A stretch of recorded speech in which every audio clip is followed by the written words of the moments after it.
নমস্কার, পাকশালায় আপনাদের সবাইকে জানাই স্বাগত। আজ আমি আপনাদের সাথে ঘরোয়াভাবে মাটন বিরিয়ানি বানানোর একটি সহজ রেসিপি শেয়ার করে নেব। এটি ঘরোয়াভাবে বানানো, কিন্তু স্বাদ হবে একেবারে দোকানের মতো। চলুন তাহলে দেখে নেওয়া যাক। প্রথমেই লাগবে 500 গ্রাম মাটন, এরপর 1 চামচ হলুদ গুঁড়ো, স্বাদ মতো নুন, 1 চামচ লঙ্কার গুঁড়ো, 1 চামচ রসুন বাটা, 1 চামচ আদা বাটা, টক দই 1 চামচ, কাশ্মীরি লঙ্কার গুঁড়ো 1 চামচ, ধনের গুঁড়ো 1 চামচ দিয়ে খুব ভালোভাবে ম্যারিনেট করে নিতে হবে এবং 1 ঘন্টা এটাকে ঢাকা দিয়ে রাখতে হবে। 1 ঘন্টা পর একটি প্রেসার কুকারে 1 কাপ জল দিয়ে মাংসগুলোকে সিদ্ধ করে নিতে হবে। মাংস সিদ্ধ হয়ে গেলে তা একটি পাত্রে তুলে রাখতে হবে এবং অবশিষ্ট জলটা রেখে দিতে হবে পরে ব্যবহার করার জন্য। আর লাগবে 6টি মিডিয়াম সাইজের সিদ্ধ করে নেওয়া আলু, 3টি মিডিয়াম সাইজের কুচনো পেঁয়াজ এবং 1 ঘন্টা ভিজিয়ে রাখা 600 গ্রাম বিরিয়ানি চাল। এরপর কড়াইতে দিয়ে দিতে হবে 3 চামচ সরষের তেল। তেল খুব ভালোভাবে গরম হয়ে গেলে তার মধ্যে দিয়ে দিতে হবে কুচনো পেঁয়াজ এবং তা বেরেস্তার মতো করে ভেজে নিতে হবে। এরপর সিদ্ধ করে রাখা আলুগুলোর সাথে অল্প হলুদ ও অল্প লঙ্কার গুঁড়ো দিয়ে ভালোভাবে মিশিয়ে নিয়ে ওই তেলের মধ্যেই লো ফ্লেমে হালকা ভেজে তুলে নিতে হবে। এরপর একটি পাত্রে চাল সিদ্ধ করে নেওয়ার জন্য জল বসিয়ে দিতে হবে এবং তার মধ্যে দিয়ে দিতে হবে 4টি এলাচ, 2টি তেজপাতা এবং ইঞ্চি দিনেক দারচিনি। জল খুব ভালোভাবে ফুটে উঠলে তার মধ্যে দিয়ে দিতে হবে 1 ঘন্টা ভিজিয়ে রাখা বিরিয়ানি চাল এবং উপর থেকে ছড়িয়ে দিতে হবে স্বাদ মতো নুন এবং 1 চামচ সাদা তেল।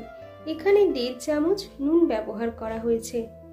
অপরদিকে আলু ভেজে তুলে নেওয়ার পর কড়াইতে যে অবশিষ্ট তেল ছিল তার মধ্যে দিয়ে দিতে হবে একটি ছোট সাইজের কুচনো পেঁয়াজ এবং 1 চামচ ঘি। পেঁয়াজ হালকা লাল লাল করে ভাজা হয়ে গেলে এর মধ্যে অ্যাড করতে হবে সিদ্ধ করে রাখা মাংস। 2 মিনিট নাড়াচাড়া করে নেওয়ার পর এর মধ্যে অ্যাড করে দিতে হবে 1 চামচ বিরিয়ানি মশলা ও 1 চামচ কাশ্মীরি লঙ্কার গুঁড়ো। এরপর 2 মিনিট খুব ভালোভাবে নাড়াচাড়া করে মিশিয়ে নিতে হবে এবং তারপর অ্যাড করতে হবে 1 চামচ ভিনিগার দিয়ে 1 মিনিট নাড়াচাড়া করে মাংসগুলো অন্য আরেকটি পাত্রে তুলে নিতে হবে। এরপর এর মধ্যে দিতে হবে মাংস সিদ্ধ করে নেওয়ার পর যে অবশিষ্ট জল আমরা সরিয়ে রেখেছিলাম সেই জলটা এবং এর সাথে 1 চামচ বিরিয়ানি মশলা দিয়ে ফুটিয়ে নিতে হবে 1 মিনিট হাই ফ্লেমে। অন্যদিকে ভাত 80% মতো সিদ্ধ হয়ে গেছে। এরপর এটাকে নামিয়ে নিতে হবে। তবে নামিয়ে নেওয়ার আগে প্রায় 2 টেবিল স্পুন মতো জল এর থেকে তুলে নিতে হবে একটি বাটিতে। এর সঙ্গে দিতে হবে 2 চামচ গুঁড়ো দুধ, 2 চামচ কেওড়া জল, 2 চামচ গোলাপ জল ও 1 চামচ মিঠা আতর। খুব ভালোভাবে মিশিয়ে নিতে হবে। এরপর কড়াই থেকে কিছুটা মিশ্রণ তুলে নিয়ে তার মধ্যে 80% সিদ্ধ করে নেওয়া বিরিয়ানি চালের ভাত দিতে হবে। তার উপরে বেরেস্তা, আলু, মাংস এবং কেওড়া জল, গোলাপ জল ও মিঠা আতর দিয়ে তৈরি করে নেওয়া মিশ্রণ দিতে হবে। তার সাথে মাংস সিদ্ধ করে নেওয়ার পর যে জলটা আমরা ফুটিয়ে নিয়েছিলাম সেই জলটা দিতে হবে। এরপর আবারও ভাত দিতে হবে। এইভাবে এক এক করে লেয়ার বানাতে হবে। রেসিপিটি আপনাদের কেমন লাগছে অবশ্যই কমেন্ট করে জানাবেন। ভালো লাগলে একটি লাইক করবেন এবং সাবস্ক্রাইব করে চ্যানেলটির পাশে থাকার অনুরোধ রইল। আপনারা অবশ্যই এইভাবে একবার বিরিয়ানি বাড়িতে বানিয়ে দেখবেন। স্বাদ কিন্তু দোকানের থেকে কোনো অংশে কম হয় না।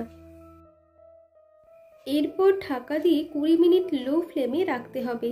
আপনাদের কাছে যদি ঢাকা থাকে তাহলে খুবই ভালো, ঢাকনা না থাকলে এই ট্রিক্সটি আপনারা ফলো করতে পারেন। কড়াই সম্পূর্ণভাবে ঢাকা যাবে এরকম একটি বড় পাত্র নিতে হবে। তারপর একটি পরিষ্কার কাপড়ের সাহায্যে সেটাকে মুড়িয়ে নিতে হবে, ঠিক এইভাবে।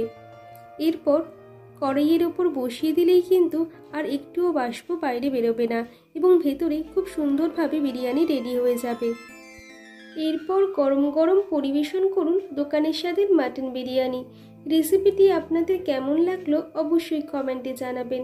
ভালো লাগলে একটি লাইক করবেন, সাবস্ক্রাইব করবেন। আজ এ পর্যন্তই। দেখা হবে নতুন কোনো রেসিপি নিয়ে। সবাই ভালো থাকবেন। ধন্যবাদ।